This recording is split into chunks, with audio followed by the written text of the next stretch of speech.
አብርሽና ሄርሜላ ከሀገር ወጡ። እንዴት ወጡ የሚለውን አሁን በዚህ ቪዲዮ ላይ የምነግራችሁ ይሆናል። ቪዲዮውን እስከ መጨረሻው ማየታችሁን እንዳትረሱት። በጣም በሚገርም ሁኔታ እንግዲህ አብርሃምና ሄርሜላ ከሀገር ወጥተዋል። ትላንትና እንዳያችሁት በዳኒ ቤት የተለቀቀው ቪዲዮ ላይ ዳኒ ከሀገር ወጣችሁ መዝናናት አለባችሁ፣ እናንተ ከሀገር መውጣት አለባችሁ ብሏችሁ ነበር። እነሱም እንግዲህ ከሀገር ወጥተው አሁን የሚገኙት ዱባይ ነው የሚገኙት ማለት ነው። ይሄ ደግሞ በጣም የሚገርም ነገር ነው። እውነት ለመናገር ከሆነ ትክክለኛ ውሳኔ ነው ብዬም አልወስደውም። ለምን ብትሉ አብርሃም እንግዲህ ሩታን ትቶ እንዴት ይሄዳል?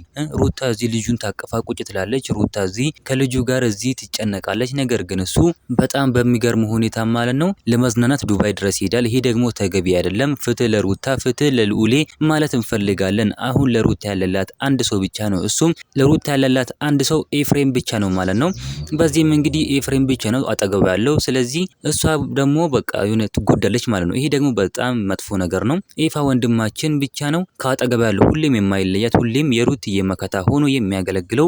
ሁሉም ሲርቋት፣ ሁሉም የሷን ጥቅም ብቻ ጥቅም ሲኖራት ወስዶባት ስትል ስትጨነቅ ምናምን ከሷ የሚሸሹ ሰዎች በሙሉ አሉ። ነገር ግን ኤፋ ወንድማችን በደስታም በሀዘንም ጊዜ የሚገኘው ኤፍሬም ወንድማችን ነው ማለት ነው። እግዚአብሔር ይባርኮ ማለት እንፈልጋለን። ስለዚህ እኛም ለሩትዬ አለንለት፣ ለሩትዬ መከታ ሆነን እንኖራለን ማለት ነው። እናንተም የት አላችሁ? እስኪ የሩትዬ መከታዎች አለን እያላችሁ እናንተም ኮሜንት ላይ መጻፋችሁን እንዳትረሱ። ቪዲዮ ላይክ፣ ቻናሉ ሰብስክራይብ ማድረግ እንዳትረሱ። በሌላ ቪዲዮ እስከምንገናኝ በያላችሁበት የዓለም ዳርቻ ሰላማችሁ ብዝት ይበልልኝ። ደህና ሁኑልኝ።